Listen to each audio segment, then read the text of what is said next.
ദേഷ്യമാണോ സങ്കടമാണോ എന്ന് അറിയാൻ പറ്റാത്തൊരവസ്ഥയാണ് കേട്ടോ. അപ്പോൾ എനിക്ക് എന്താണെന്ന് വെച്ചിട്ടുണ്ടെങ്കിൽ എൻ്റെ അനിയൻ ഇന്ന് ഗൾഫിൽ പോയി.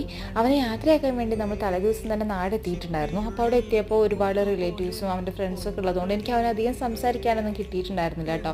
പുലർച്ചെയാണ് അവനക്ക് ഫ്ലൈറ്റ് ഉണ്ടായിരുന്നത്. അപ്പോൾ നമ്മൾ അതുവരേക്കും ഉറങ്ങാതെ അവനക്ക് വേണ്ടി കാത്തിരിക്കുകയായിരുന്നു. അവനെ കാണാലോ, ഇറങ്ങാൻ നേരത്തെ അവൻ്റെ കൂടെ നിൽക്കണം എന്നൊക്കെ വിചാരിച്ചിട്ട് ഭയങ്കര തലവേദന ഉണ്ടായിരുന്നു കേട്ടോ. അവൻ ഇറങ്ങാൻ നേരത്തെ എനിക്ക് ഭയങ്കര തലവേദനയായപ്പോൾ ഒരു ഗുളിക എടുത്ത് കഴിച്ച് കുറച്ച് നേരം റെസ്റ്റ് ചെയ്യാം എന്ന് വിചാരിച്ചിട്ട് ഒന്ന് റൂമിൻ്റെ ഉള്ളിൽ പോയതാണ് എനിക്ക് ഓർമ്മയുള്ളൂ.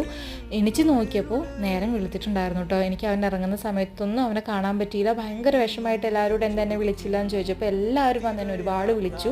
പക്ഷെ ഞാനൊന്നും അറിഞ്ഞിട്ടുണ്ടായിരുന്നില്ല. ഗുളികയുടെ എഫക്റ്റ് ഞാൻ ഭയങ്കര ഉറക്കത്തിൽ പെട്ടുപോയിട്ടുണ്ടായിരുന്നു. ശരിക്കും എന്തോ ഒരു പ്രത്യേക ഒരു ഫീലിംഗ് ആയിരുന്നു അപ്പോൾ എനിക്കുണ്ടായിരുന്നത്. എന്നെ എടുത്തൊന്ന് കുളത്തിൽ ആരെയും കൊണ്ടിട്ടാൽ മതി എന്ന് തോന്നിയിട്ടുണ്ടായിരുന്നു. അങ്ങനത്തെ ഒരു അവസ്ഥയായിരുന്നു. ഇനിവേ എല്ലാവരും എൻ്റെ അനിയന് വേണ്ടി പ്രാർത്ഥിക്കണേ. Thank you.